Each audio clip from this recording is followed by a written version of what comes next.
Well, I think you might have hit the nail on the head. I'll do anything for a lead role, man. Well, it's very subtle and cunning how they take the actors and actresses on a gradual gradient and indoctrinate them into it. There's hardly any family or actor or actress in the United States that their family or friends that they don't know there's a drug or alcohol problem. So, they initially just get an actor or an actress to, like if Tom Cruise says to an actor or an actress, hey, there's a drug rehab opening up in about a month now. Can you do us a favor and come and speak a few words about this fantastic rehabilitation center called Narconon? They don't say at all that it's affiliated with Scientology. So once they go there and they give the speak and the whole thing, then they'll have their handlers talk to them after and say, we can help you out with your acting career and blah, blah, blah. And once they get them into the auditing sessions, which are actually, confessions of any problems or things that you've done in your past, they're called overts and withholds, any sins that you've committed or any sins that anybody else has committed. Once they have this all filmed and recorded, try and leave Scientology. Yep. Yeah. That is huge leverage. Yep, that's what huge. I mean, that's where you leave. That's where they fair game you with that information. Right. You can blackmail. L. Ron Hubbard in 1978 was convicted in absentia in France to 4 years in prison. He died a fugitive, a convicted criminal. And when you got a leader of anything like that, the followers, if he can do it, we can do it. I mean, it's just whatever it takes to keep Scientology working, they keep on doing. And the Office of Special Affairs, OSA, is it used to be it's their intelligence agency.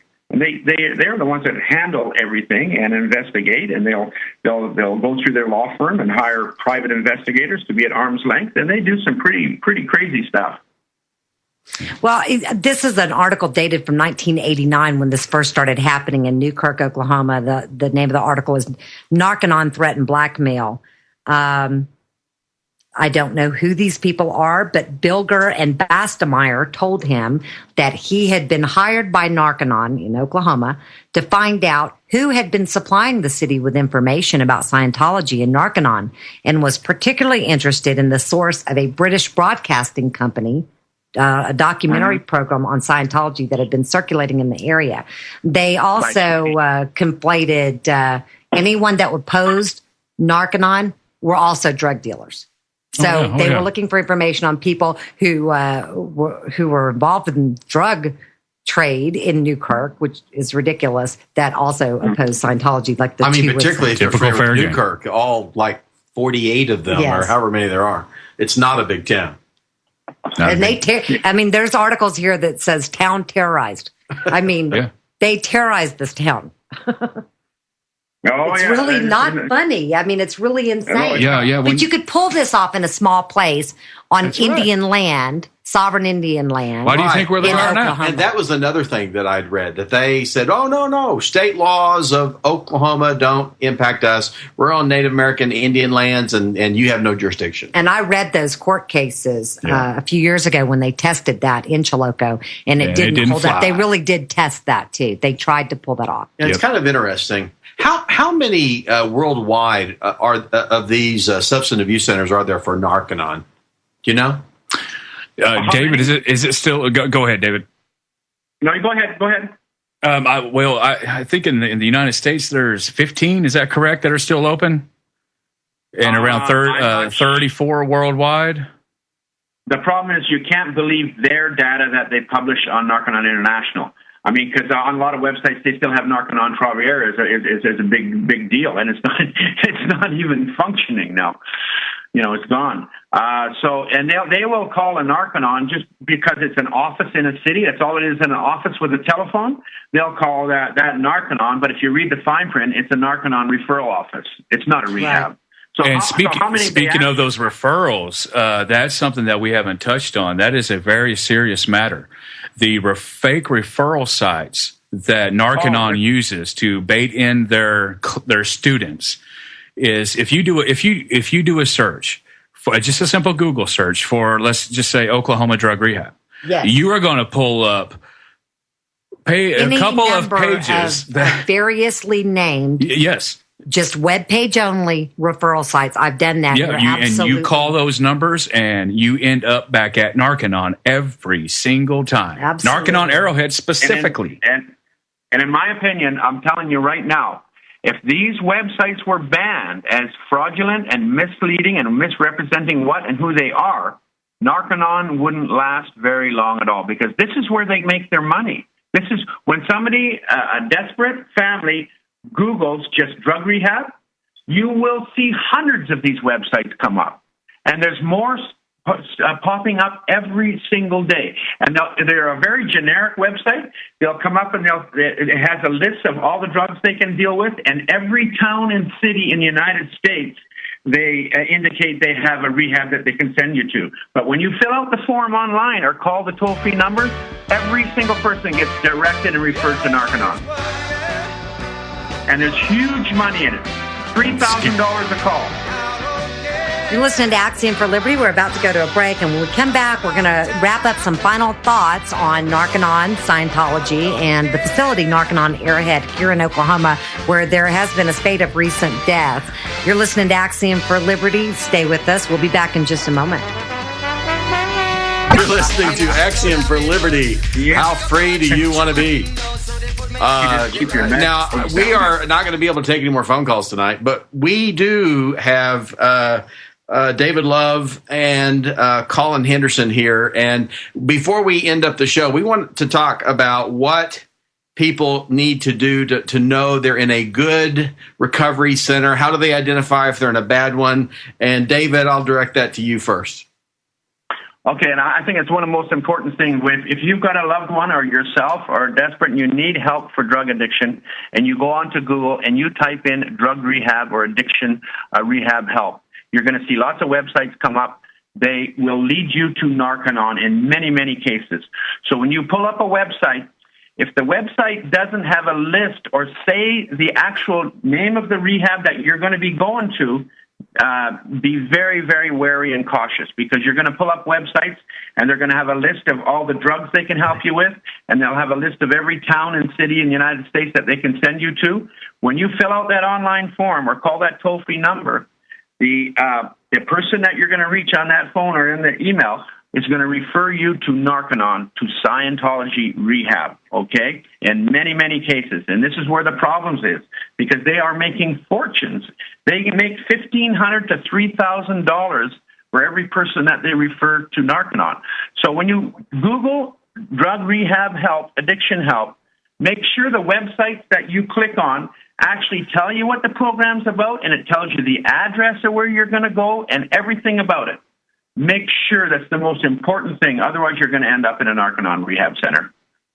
And we don't want that. And Colin, I wanted to end up with you and get your final thoughts on the matter. Tell us about your dealings with, with the legislators and the officials. Okay. How is that going? What can we do to help? Well, first, I'd like to, I've been trying to, been communicating with Representative T.W. Shannon, the leader of or Speaker of the House elect. And I would like to thank T.W. for for getting involved in the atrocities that are happening over here at Narconon. He's starting to show some. Yes. And I, from the bottom of my heart, T.W., if you're listening to this show, thank you very much. I've talked with other representatives. Representative Jason Murphy is a wonderful, wonderful individual, and he has he's very interested. Has been for several months now. We have talked a lot, and we have a little plan set up for November. We're hopefully going to be addressing the Title 43 exemption issues, so that when Narconon is shut down here in Oklahoma, we can make sure to address the Title 43 exemption laws, so that this kind of atrocity does not happen again in our state, and hopefully other states will follow. On the agency, on the Oklahoma Department of Mental Health and Substance Abuse Services, they had a big board meeting today. We don't know what the findings are yet. I'm sure we'll find out here very soon. But there was one particular organization that was up for a permit renewal. It expired today, and that is called Arrowhead Medical Detox. Arrowhead Medical Detox is another DBA underneath Narconon of Oklahoma Incorporated. They were issued a permit by the Oklahoma Department of Mental Health Substance Abuse Services on January 27th of 2012. I would like to add to that is after Gabriel had already passed away and Casey had already passed away.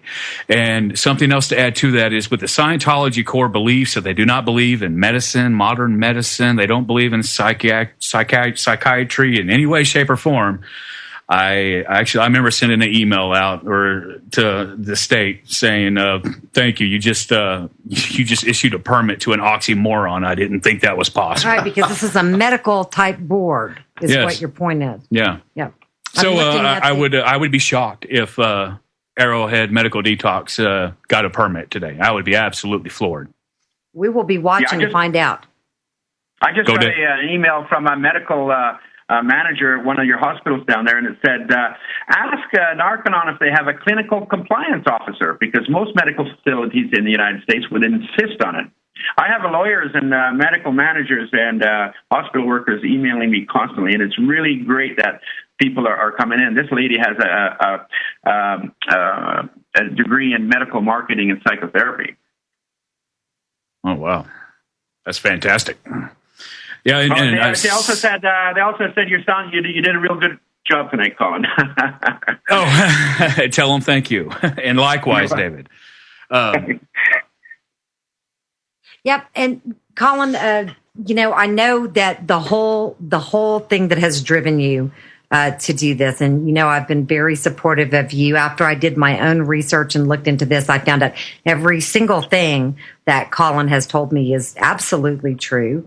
He's not on a witch hunt, and he truly felt like if he knew about this, that he needed to do something. And I frankly find, David, you and Colin both, you guys are an inspiration to me. You should be an inspiration to any sort of activist anywhere. You are acting on your own convictions with truth behind you, and at great risk. Well, thank you very much. Thank you for the kind words. Thank you. Colin has people coming in his house, and Colin, give us your YouTube. How people can find your YouTube videos so you can see for yourself. My YouTube channel is CN Hender. That's CNHENDER. I also, David and I and a couple others manage the Facebook Buyer Beware page, which is the Narconon Exposed page on Facebook. I encourage anybody to go to those sites. And David, why don't you share your channel, because you have a really good one. Just Google David Edgar Love, and you'll find a few pages. David Edgar Love. And also, I want to note that there's going to be a protest at Narconon Arrowhead on August 25th on Saturday from 1 p.m. till 6 p.m. Yes, and it's going to be a big one. We had four people out there. People coming from all over North America. Yep. August 25th, which is a Saturday? 25th. Yeah, it's a Saturday. What time? Between 1 and 6 at Narconon Arrowhead.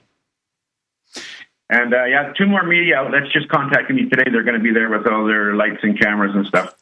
And you guys will have information out there? Oh, yes. We actually we'll start an event on Facebook on their Narconon Exposed page to get it all out there and share out a thread where we are coordinating everything and organizing it. Very good, very good. You definitely get out there and do your own research. I did mine on this, and there's still a lot of questions I have, Colin, about the connections to Narconon with some of the governmental agencies. Mm-hmm. I'm looking over documents right now. They have done a very good job of entwining themselves in with our faith-based organizations and government agencies, public-private partnerships, the whole works. And we're going to be watching that. We're going to be watching this investigation very closely. Please let us know if anything comes up. Will do. It has been one thing after another for the last several weeks. I can tell you one goal this year is to shut them down and to prevent them from entering any public school in Oklahoma during the Drug Awareness Week. Which they tried to do last spring, and you stopped them. Well, yeah, we stopped them in